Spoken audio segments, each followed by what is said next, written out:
warahmatullahi wabarakatuh. Sahabat pembelajar, pada kesempatan yang berbahagia ini, marilah kita senantiasa mengucapkan kalam syukur kepada Allah Subhanahu wa taala karena kita masih diberikan kesempatan oleh Allah untuk mempelajari ilmu-ilmunya.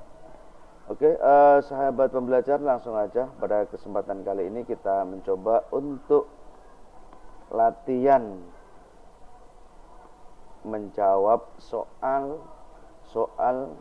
dari buku bahasa Arab, ya. Kalau sahabat pembelajar mempunyai buku bahasa Arab percetakan Yudhistira, sahabat pembelajar bisa membuka halaman nanti di 15 dan juga halaman 16 karangan Ahmad Kanzul Fikri, ya. Semoga sahabat pembelajar bisa menyimak dan mengikuti pembahasan dari soal bahasa Arab ini. Oke, langsung aja kita mempelajari poin dari soal yang sudah saya sediakan. Oke, perintahnya di sini ikhtar al-ijabah as-sahiha baina alif au ba au jim au dal. Perintahnya yaitu pilihlah jawaban yang paling benar antara alif atau hamzah, au ba atau b, au jim atau jim, au dal atau dal. Jadi perintahnya adalah memilih manakah jawaban yang paling tepat dari soal tersebut.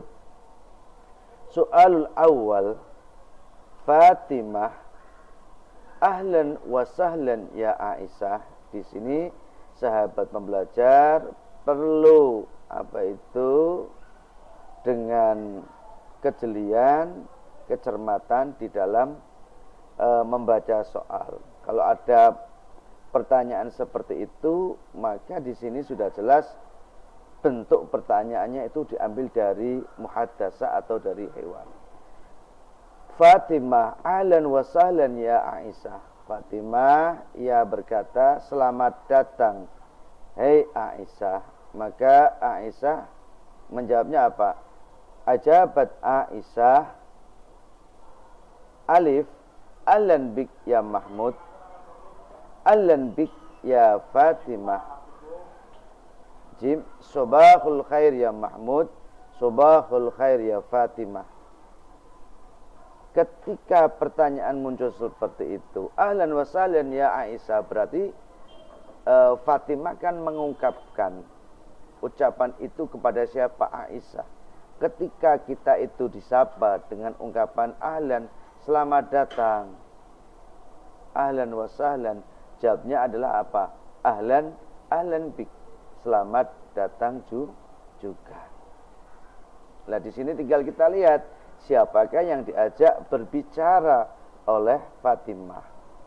Kalau dari hiwarnya, ya, dari hiwarnya itu Aisyah, maka sahabat pembelajar jangan sampai terjebak. Ya, di sini ada jebakan soalnya itu ahlan bika ya Mahmud, ahlan bik ya Fatimah.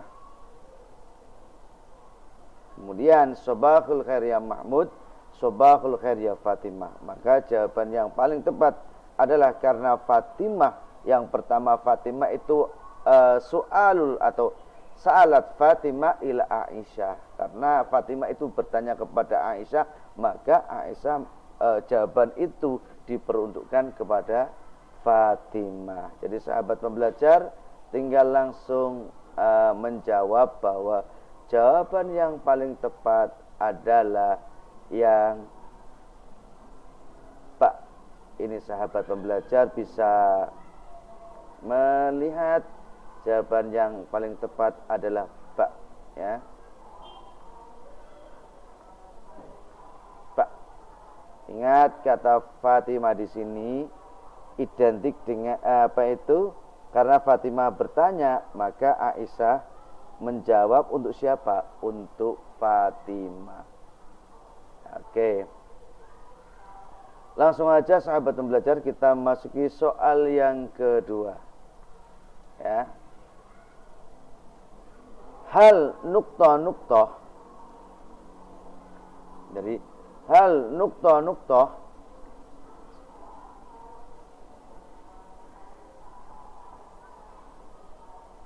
talibun. Ketika ada pertanyaan seperti itu, ya, maka teman-teman harus, atau sahabat pembelajar harus jeli juga, ya, harus jeli. Tiba-tiba kok nuktoh. Ini sahabat pembelajar perhatikan. Hal nuktoh.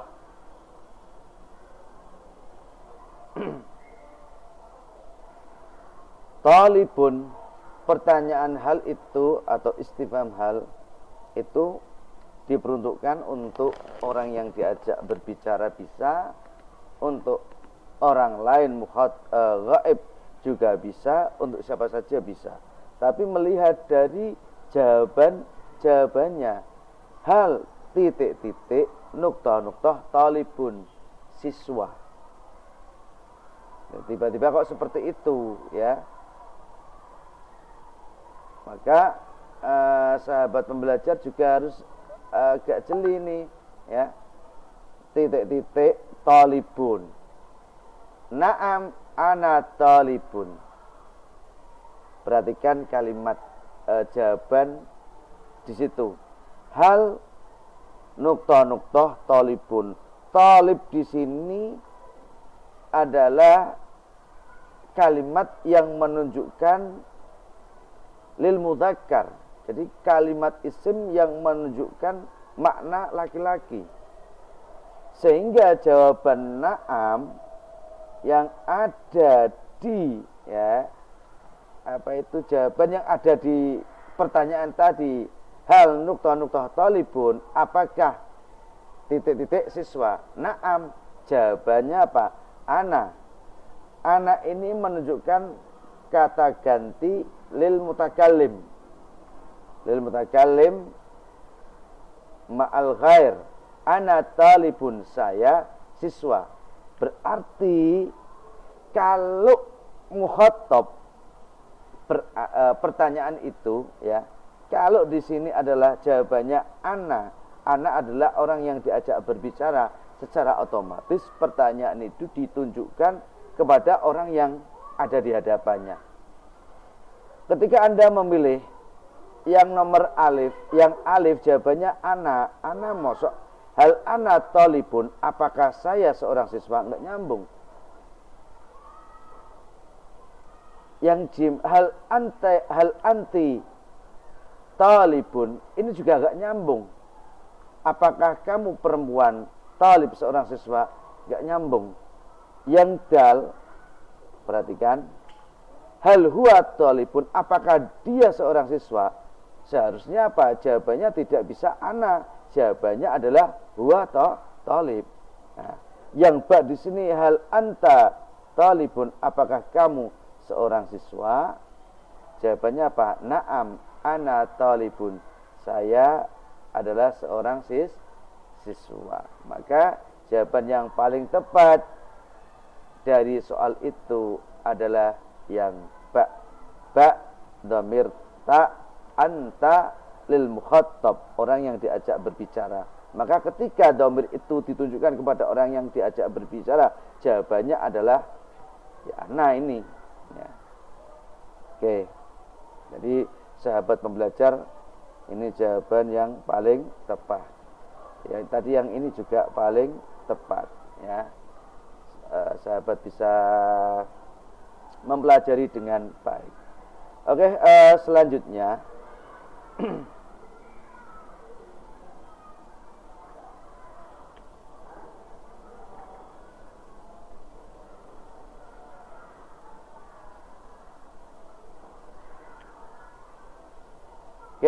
sahabat pembelajar, selanjutnya Anda bisa melihat lagi soalus salis, ya.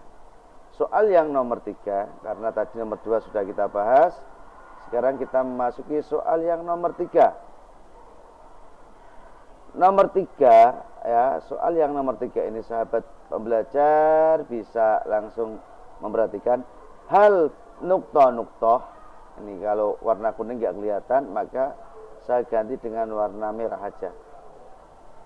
Oke. Hal nuktoh-nuktoh mudarrisatun. Naam hiya mudarrisah. Ini sebenarnya jawaban naam hiya mudarrisah. Berarti sahabat pembelajar harus paham betul yang berkaitan dengan yang namanya dhamir. Dari pembahasan sebelumnya kita tahu bahwa dhamir itu hanya ada 3 kategori. Yang pertama dhamir apa itu ghaib, ya, ghaibun. Yang kedua ada dhamir mukhatab.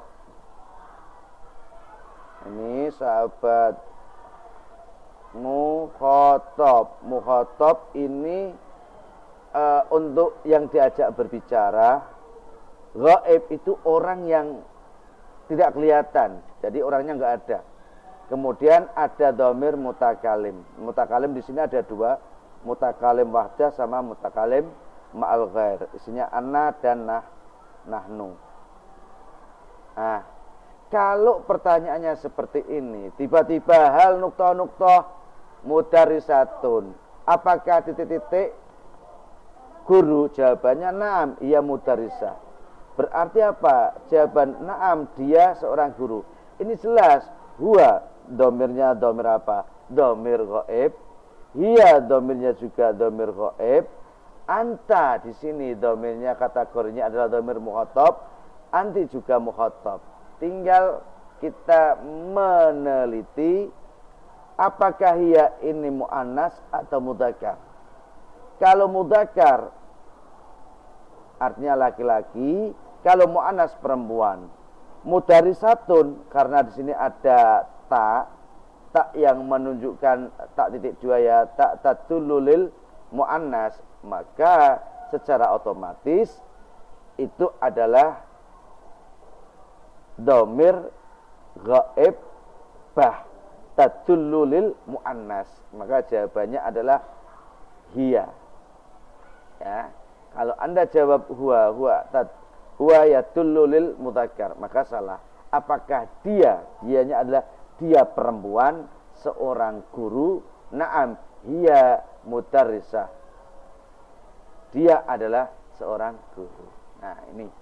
Jadi sahabat pembelajar bisa melihat pembahasan ini. Oke, selanjutnya yang nomor 4, raqmur rabi, man nuktoh huwa mahmud. Siapakah titik-titik dia mahmud? Ini sama, man ini ditunjukkan untuk orang yang tidak ada di hadapannya. Karena apa? Melihat jawaban di sini kok jawabannya adalah huwa. Kalau pertanyaannya man anta, siapa kamu? Jawabannya adalah ana Mahmud. Man ana huwa Mahmud, enggak nyambung.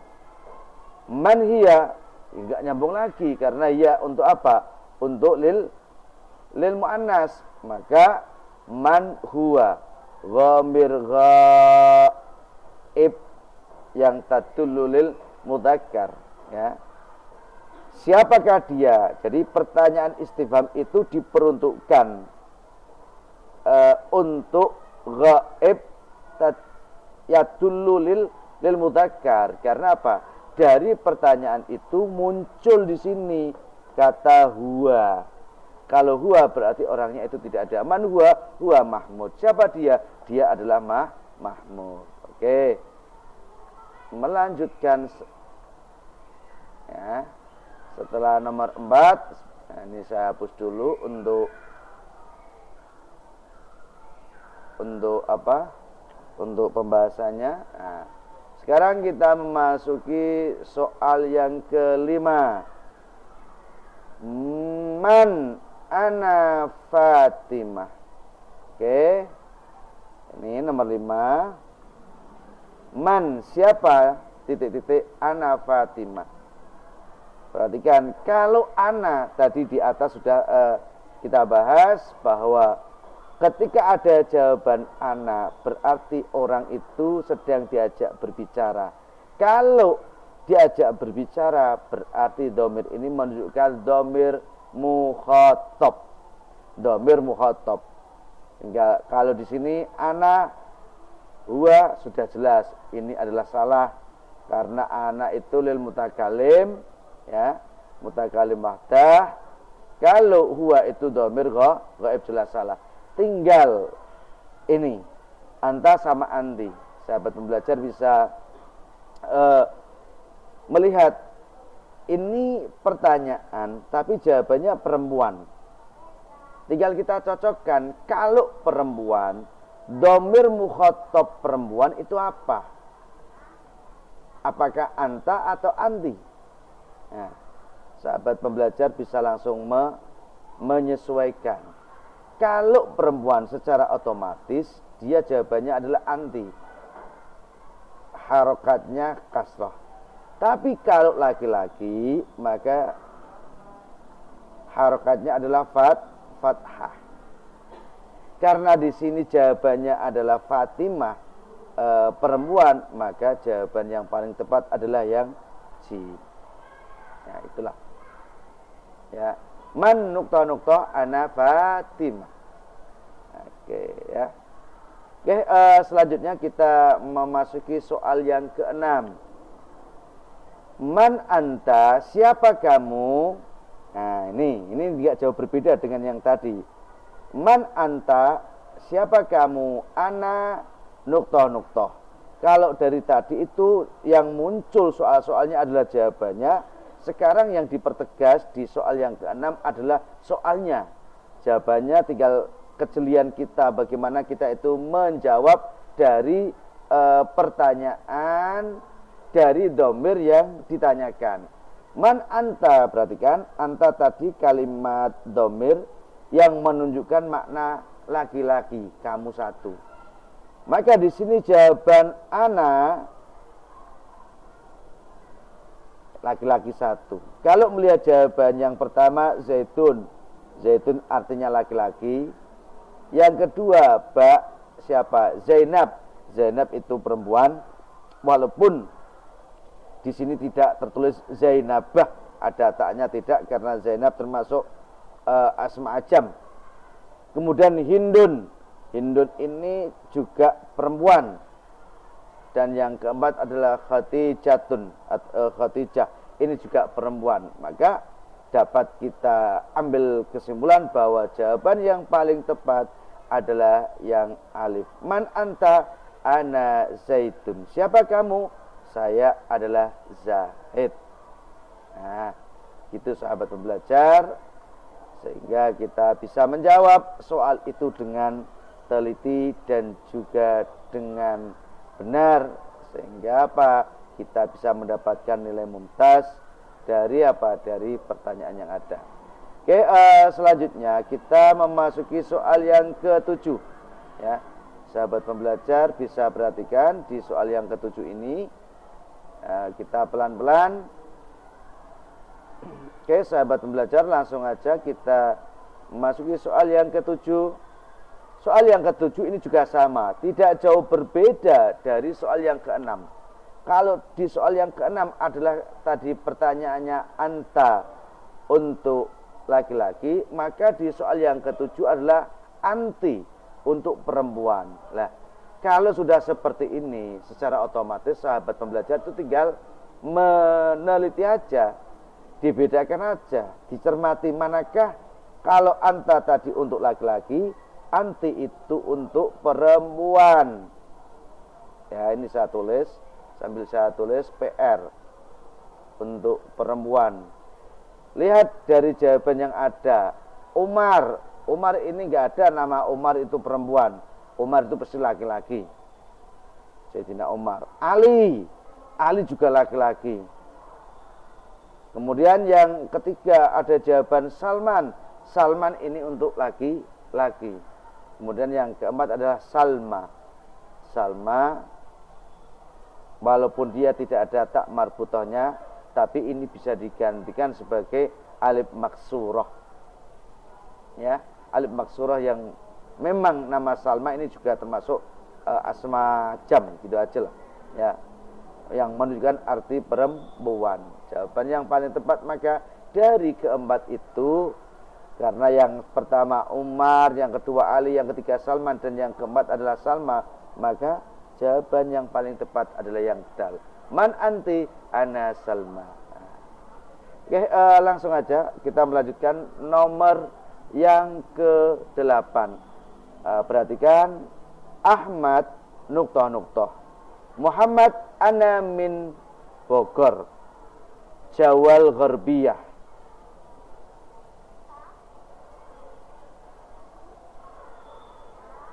Jadi tiba-tiba Muhammad kok jawab pertanyaan Ahmad. Di sini tinggal kita meneliti aja. Man anta? Siapa kamu? Ana min Bogor, enggak nyambung. Salah. Ahmad bertanya kepada Muhammad. Muhammad menjawab, ana min Bogor, Jawal Gharbiyah. Saya dari Bogor, Jawa Barat. Pertanyaannya, hal anti min Bogor. Ini anti untuk perempuan, bukan laki-laki. Apakah kamu dari Bogor? Kalau jawaban hal, kalau pertanyaannya hal, maka jawabannya adalah na'am. Di sini tidak ada kata na'am, berarti ini juga salah. Kemudian yang jim, min aina anta? Ahmad bertanya, min aina anta? Min aina, dari mana? Anta, dari mana kamu? Muhammad menjawab, saya dari Bogor, Jawa Barat. Kalau yang jim sama, tapi perbedaannya anta ini untuk mudzakkar, kalau anti untuk muannas. Maka jawaban yang paling tepat, walaupun tulisannya sama, tapi hanya beda harokat, jawaban yang paling tepat adalah yang jim. Nah, ini ya, yang jim. Oke, sahabat pembelajar, kalian bisa lebih teliti lagi di dalam menjawab soal tadi. Oke, sekarang soal yang nomor 9.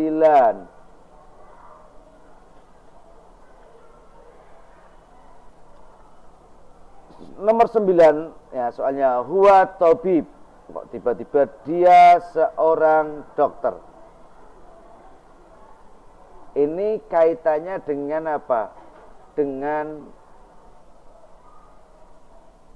apa itu kaidah jumlah ismiyah, yaitu mubtada dan khobar. Huwa tabib. Ingat, mubtada adalah isim yang ada di awal jumlah. Syaratnya dia harus ma'rifat. Huwa, dia.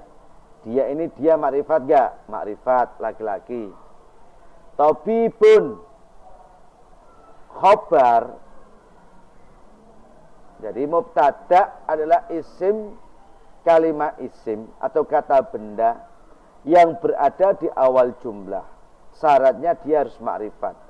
Sedangkan khobar adalah penyempurna daripada mubtada. Seandainya ada mubtada kok enggak ada khobar, maka ini tertolak karena dia tidak akan sempurna.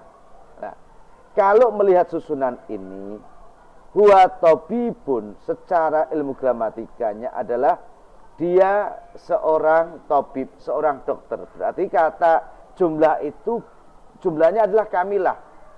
Artinya apa? Dia sempurna, bisa dipahami. Ketika ada orang yang mendengar, orang itu paham. Maka jawaban yang paling tepat huwa tabibun adalah mubtada wa khobar. Mubtada wa khobar. Jadi jawaban yang paling tepat adalah jim. Karena mubtada'nya itu berupa huwa, khobarnya adalah berupa tabib. Oke, selanjutnya yaitu yang nomor 10. Makna kalimat ta'aruf. Oke, sahabat pembelajar bisa memahami makna kalimat ta'aruf. Di bab yang pertama, ta'aruf itu artinya apa? Ta'arofa ya ta'arofu. Ta'aruf. A. Perkenalan. B. Memperkenalkan. Jim. Terima kasih. Dal. Itu selamat datang. Terima kasih kita coret dulu karena ini sudah jelas kalimat ta'aruf ini kalimat yang artinya adalah tidak ada terima kasih, tidak ada selamat pagi. Kita coret antara alif dan ba. Perkenalan. Ta'arofa ya ta'arofu ta'arufan. Memperkenalkan. Perkenalan dengan memperkenalkan. Kita perhatikan bahwa dalam ilmu tasrif, kalau ilmu shorof atau ilmu gramatikanya, kata arafa itu mengetahui. Mengetahui berarti artinya apa? Mengerti, mengenal. Kemudian ada tambahan alif ba'da fa, yang aslinya adalah fa'ala menjadi fa'ala, yang maknanya awalnya adalah dia memang muta'addi atau bisa lazim, tapi dengan tambahan alif ba'da fa maka dia lil mudhara'ah, artinya saling. Jadi saling di sini berarti apa? Bisa saling mengenal, bisa saling bisa saling mengenal. Kalau kata itu bermakna nasara, saling menolong. Kemudian kalau kita ta'arafa, saling mengetahui. Nah, tinggal kita melihat dari kalimat ini. Kalau ini ta'arufan, ini adalah fi'ilnya itu fi'il sulasi mujarrad, artinya dia itu tidak ada niabah, tidak ada tambahan yang berawal dari kata arafa ya ta'arufu ta'arufan. Ini jelas kalimatnya keliru karena ada bahasa ta'arufan. Ta'arufan kalian bisa lihat di di kamusnya. Kalau memang ta'aruf ini dia masdar, jadi sahabat pembelajar juga harus agak jeli sedikit ya, karena nanti makna dari kata arafa, mengetahui, mengenal, kalau itu memang perubahan, tabdilan atau taghyiran min fi'lil madhi, perubahan dari fi'il madhi, maka kata ta'aruf ini akan menjadi apa? Masdar. Kalau kata masdar, contoh dalam kata doroba, yang awalnya artinya adalah memukul, dorban menjadi pukulan. Kalau kata arofa artinya mengenal, maka ketika masdar itu menjadi kenalan. Kenal menjadi kenalan, memukul menjadi pukulan, kenal menjadi perkenalan. Maka sahabat pembelajar harus lebih jeli.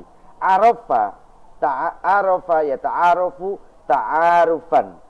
Dengan kata arafa, nah ini sahabat pembelajar bisa melihat di kamus bahwa kata ta'aruf memang kata dasarnya itu dari kata fa'ala.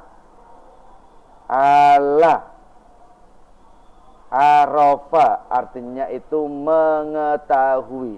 Arafa ya ta'arofu arafa.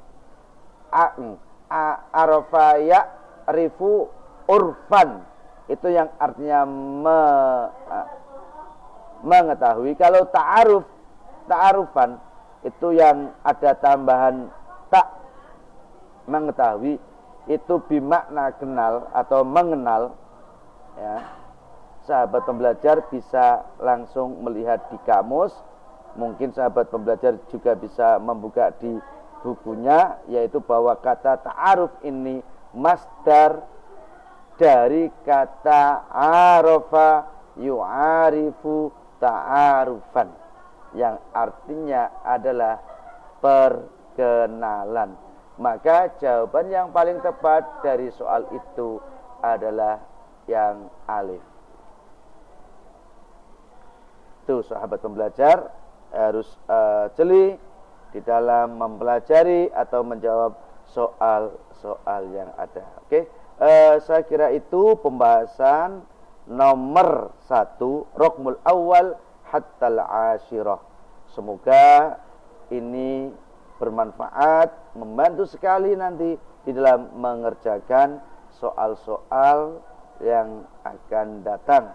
Karena sebentar lagi kalian semua sahabat pembelajar akan mengikuti penilaian akhir semester.